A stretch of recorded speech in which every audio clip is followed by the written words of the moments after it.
Proverbs 23 verse 5. Sa usa ka pagpamilok mahimong mahanaw lamang ang imong salapi. Daw gitukan kini kako ug mulupad sa halayo sama sa usa ka pamilya. Okay, English. Cast back a glance of riches, and they are gone, for they will surely sprout wings and fly off to the sky where they will be. Okay, unsa to makita din ni dapat na itong mahibalaan. Although kini sa kinahanglan sa ni.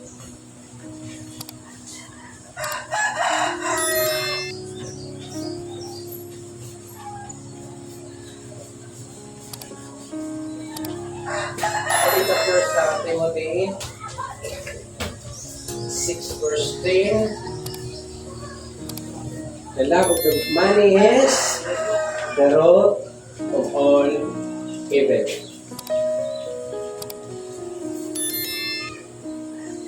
Pero kung naangkapang sa Ginoo, bitin sa limang kadato, hindi mausap ang mga kanila. Kung sa mga kabuutan. Pero pag mawalang presensya sa Ginoo, isang karintin mo. Makita ito ang mga talaing nasod. Pisan pang magsuon, magtulatyanay, tungod sa mana. Pilat ang magyapon. Tungod kay, mas nagtukoy lang gugma. Diri. Although, pag wala kay kwarta, ito di makalit. Says that riches certainly make themselves wings and fly away. Money is a good servant.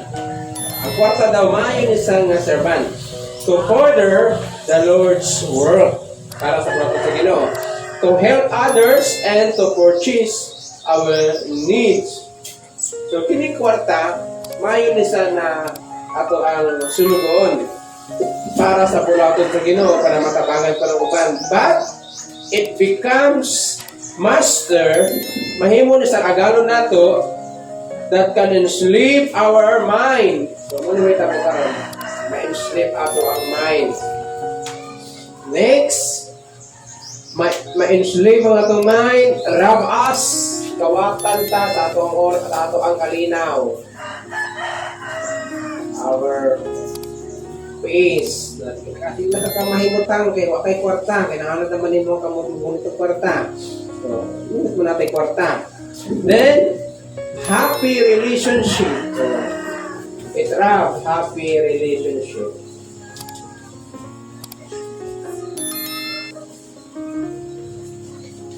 Kasi kaya sa tuwa nag-aagi na ako na naagid tayong mga kadugo.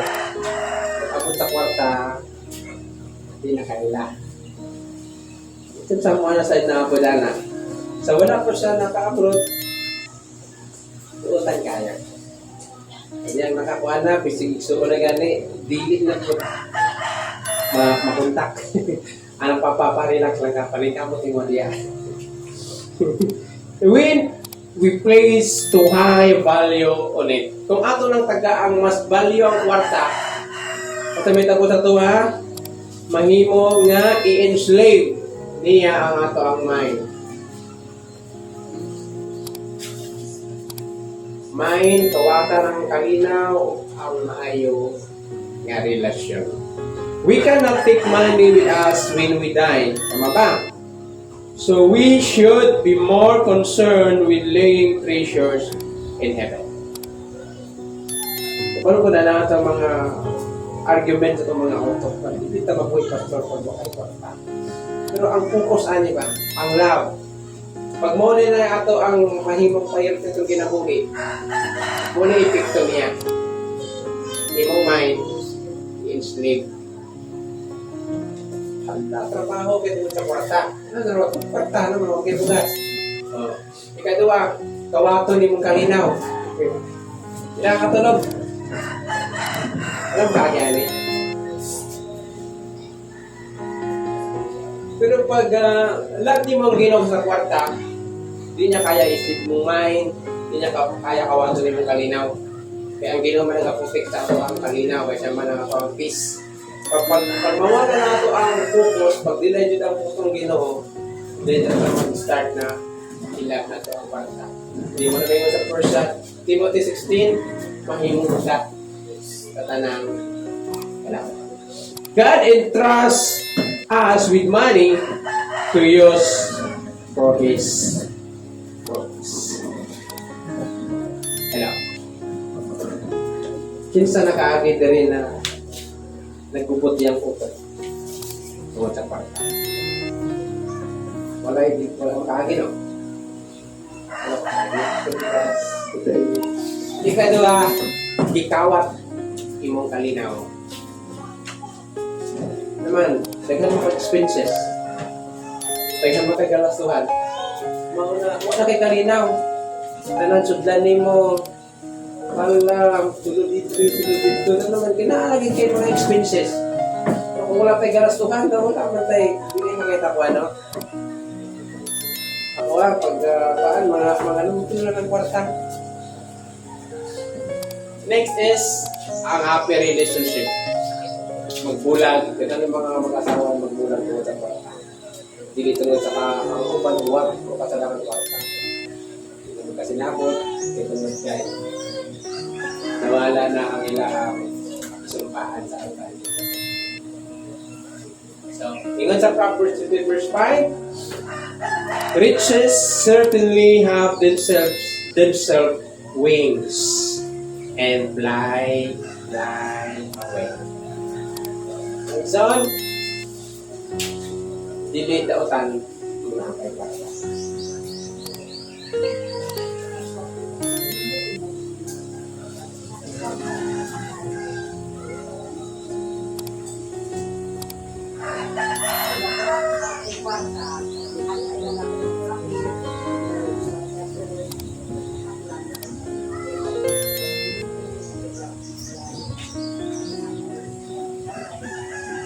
Paano kita na proper pag-manage yung data?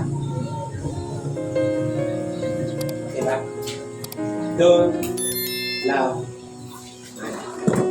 Kaya naman, ang epekto niya, mind mo, iulipon, kalinaw mo, kawato, imong relasyon, pamilya mo, suon mo.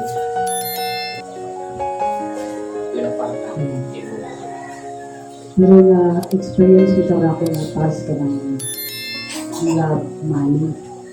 Sa unang panahon, grabe ka. Kwarta, murag, waldas-waldas lang. Pero wala na tayo panahon sa Ginoo.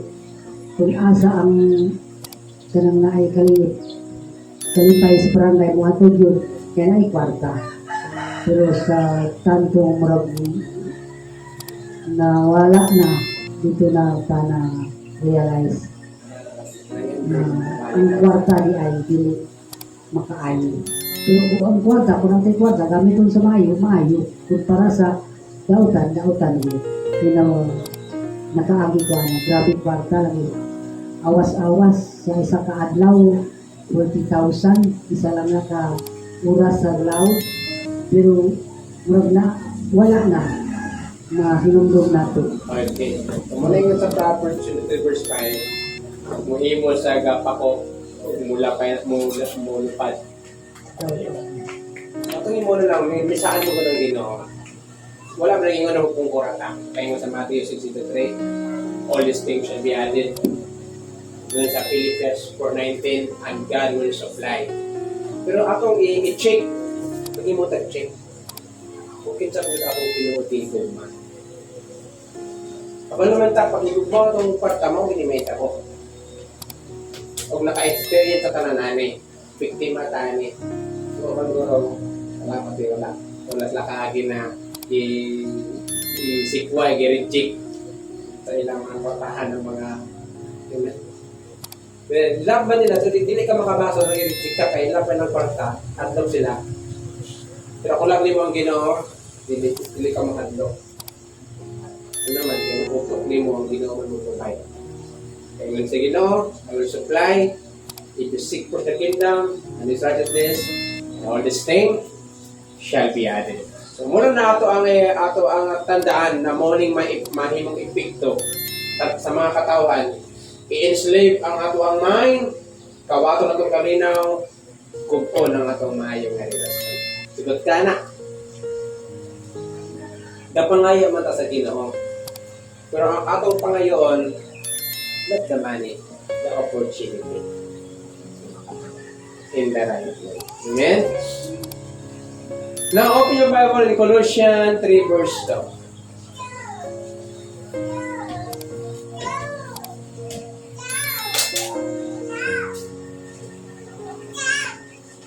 Okay, Colossians 3:2.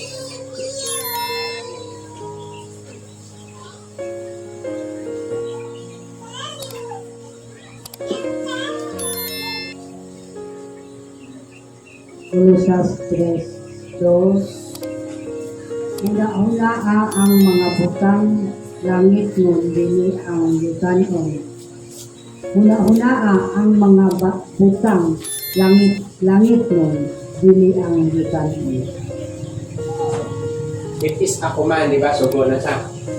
Not only sa Colossians believers, kundi sa ato ang tanan. Lalo man kung sa'yo may tabo kung atong una-unaon, ang mga butang sa kalibutan, dili ang mga butang sa langit nun. Tumayon dali, set your affection on things from above, not on things on earth. Kung among ibaliktad, set your affections on things in the earth, not on things on the above. So nakapalo ang writer, nakapalo ang Ginoo, once kung unsa man ang sentro sa atong utok, mao na atong imong bahandi sa Matthew 6:19 to 21. That's why kinahanglan nato ni sa tagaan o pagtagad. Kabalo man ta na mga makita tanan. Mara. Walay ka na di mahadlok ka na. Walay ka di mahadlok. Pero pangutan na daghan na ka atong naipon dito sa langit. Sama sa kalibutan, nanarbaho ta, naatay mga ATM, naatay mga tinipon, o sa ikawaton ta. Ano purpose ana? Kaya para sa turang future. Kung sa atong future ka, eternity future na ito, naguna-una punta. Napay na mga batian ng mga kasalanan na okay lang, luwas mo yan. Okay lang na karon. Eh wala pa man. So naman, pag once ang opportunity mo mulabay, iso tayo balik. That's why, ang opportunity para makalit up treasure, buhi pa.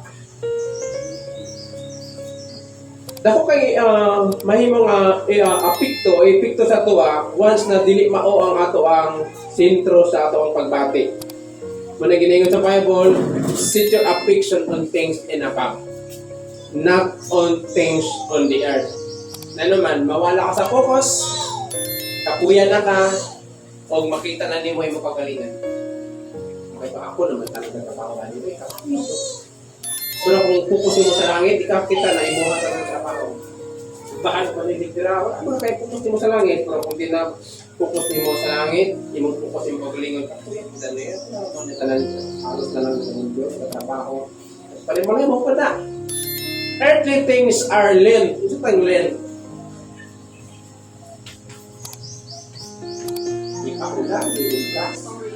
Oh.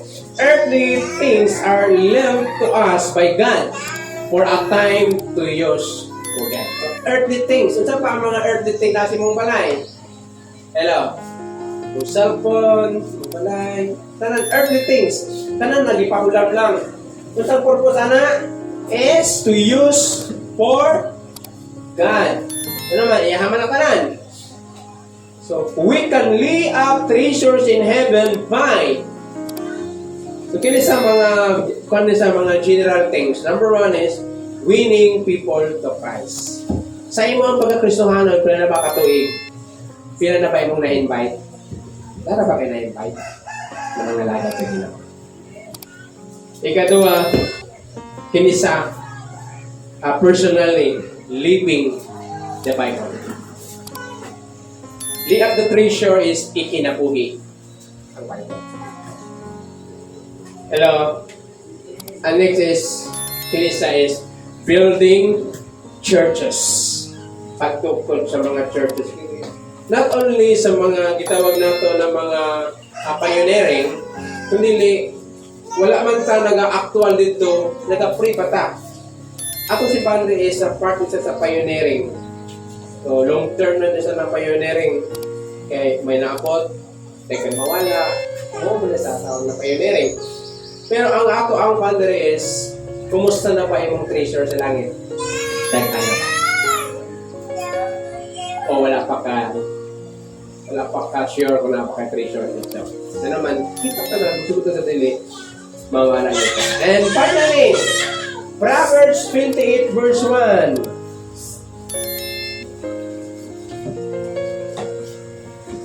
Last. Okay. Proverbs 28 verse 1. Kanin sa Osea po ni Kakuman. Isa ako situation karon tinanong ko na lang. 28:1. Okay?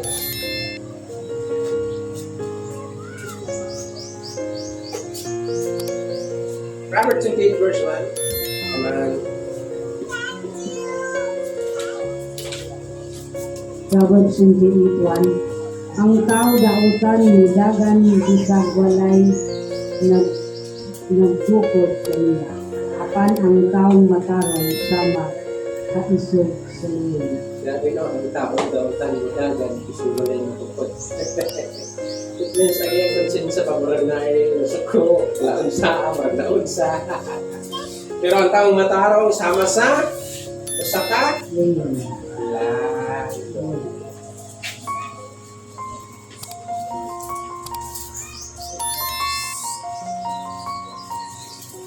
Ano sa? Religious. Kuman isa kung na to si Kuan, si Joshua, kuman na namatay si Kuan, si Moses. So, that is the command of God in Joshua 1 verse 8 to 9. Be courageous, do not be afraid, for wherever you go, I am be with you. Sa ito ang mga Kristohanon. Dili mo lang ingon na nakatay kaaway.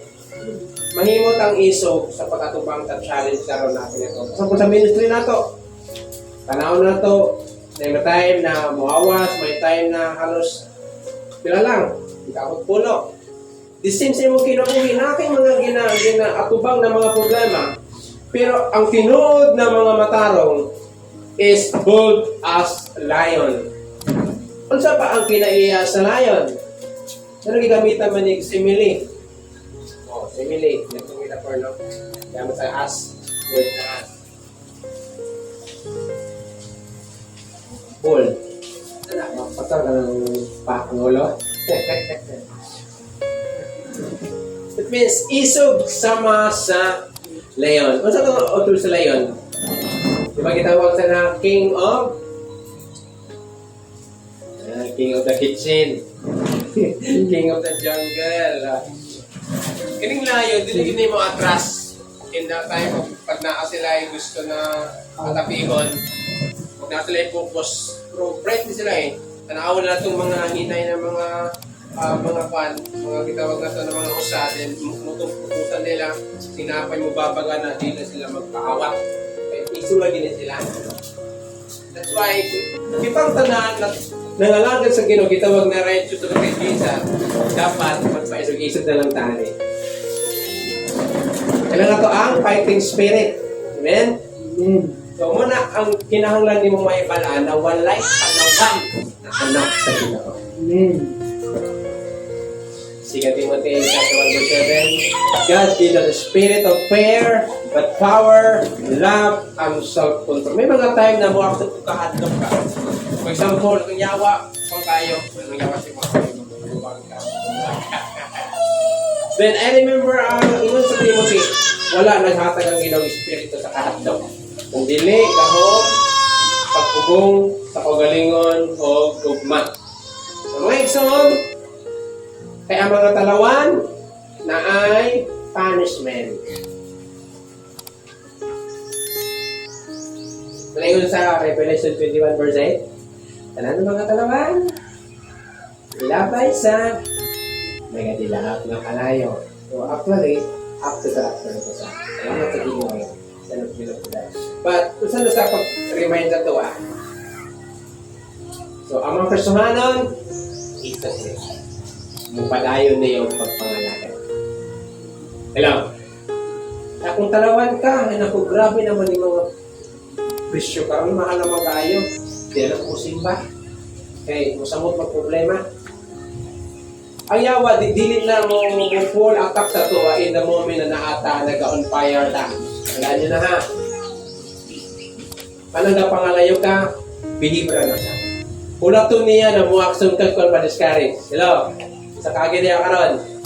Muaksyon ka gluya, muaksyon ka o self-pity na ka, maluwi ka si mong kaugalingon, mahimo nakita mo yung mga kapintasan, na nakuha, walay ayo ko. Dira na sa mo full force of attack sa imo nga. Pero walay Kristohanon katalawan. Hello? Ingon sa Bible, ang Kristohanon daw nagimatarong sa Ginoo, isog sama sa layon.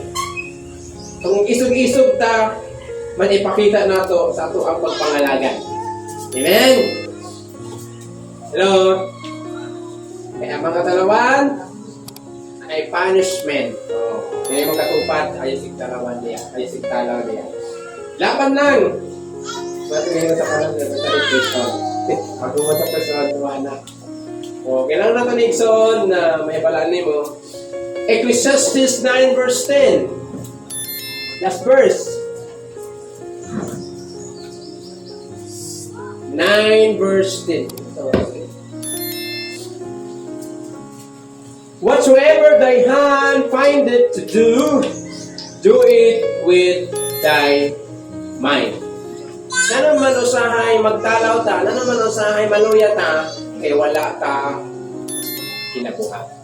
Mula yun sa Ecclesiastes Manugali 9 verse 10, unsa daw ang magunitan si mong kamot, buhata kini sa tibok ni mong puso. Kung unsa man ang ginapatrabaho sa Ginoo, buhata. Hello? Kung unsa man ang mga trabaho na nakita nimo na pwede ka mong trabaho para sa Ginoo, buhata. Kay ma-miss na itong opportunity, mag-reserve na ta pag mawala ang opportunity. Kaya ang opportunity, samtang hindi pa ka. Okay? So remember, reminders of as a Christian, don't love money. Nga naman, kay ulipunon niya imong utok, kawaton niya imong kalina, o gukon niya ang imong relasyon. Mas nikugma nimo ang kwarta kaysa sa Ginoo. Ikaduha, pantay ang imuhang perme ginaula-ula.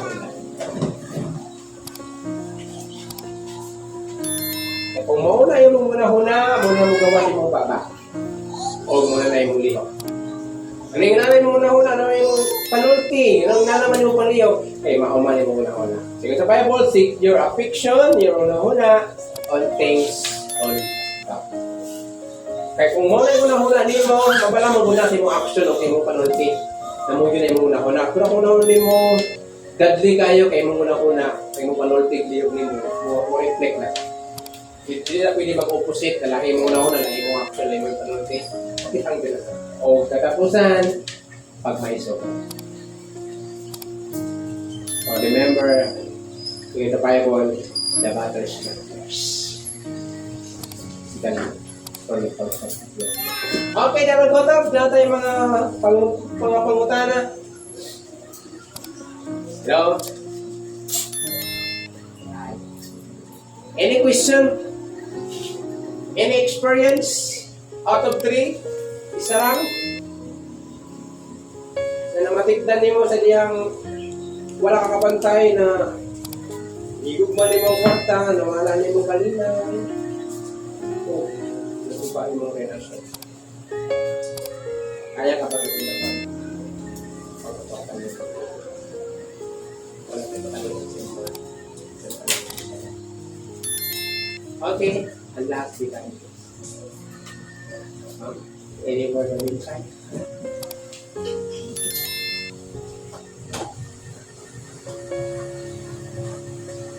So, thank you so much no, sa paundot ng Sunday School. Klaro naman tayo ang pag tudlo ni pastor. Sa ako ana, mga dungag, actually money alone is not evil. Di naman ko daw ng kwarta. Ang tayo lang rin ako, hindi na natin siya ng master. So, according to them, the more you have money, the more you have needs of living. Magdaghan ka kwarta, magdaghan ka gusto mo ba? Magdaghan ka kinahanglanon. So, to be honest, ako, sa ako ang wala pa yung trabaho, makautang man, mabayran na po. Ano kung magaigo lang, barolik ang utang. So, sa dihang ako ang naitrabaho, makautang na sa bangko, mas nilako hinoon ang utang. Diba? So, wala na manage ang tarong. So, although wala man sa gilab, pero ang ato ang pag-manage ba? So, kung wala na to sa manage ang tarong, naghapon sa'y apekto sa ato Mo-affect hapon na siya sa ato ang kalingaw. So, kung ang tanan nga na sa ato bisan dili kwarta, kung gipiyan na siya sa Ginoo. So, matod sa gingon sa ganina, gihatag na sa ato aron atong gamiton para sa pagpamuhat sa buhaton sa Ginoo. And then lay up treasure in heaven. Number 2. Matod sa Colossians chapter 3 verse 2, set your minds on things above. Kung magamaot ka na siya mo na sa ang ato ang maugad na siya ang ato ang pagkinabuhi sa matag adlaw.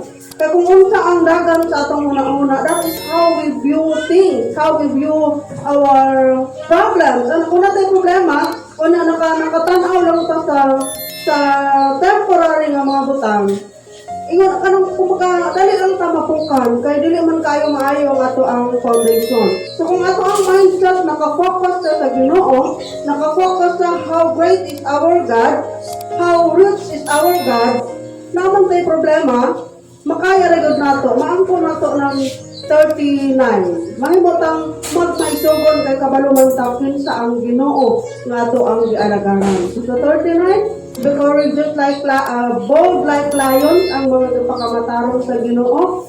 Ang kinaiya sa lion nato sa gingon ni pastor, ang lion din na sa mupatakaog toko. Mangita ko na sa weakness sa iyang kaaway. So as a Christian, gipakahisama ta sa usa ka leon.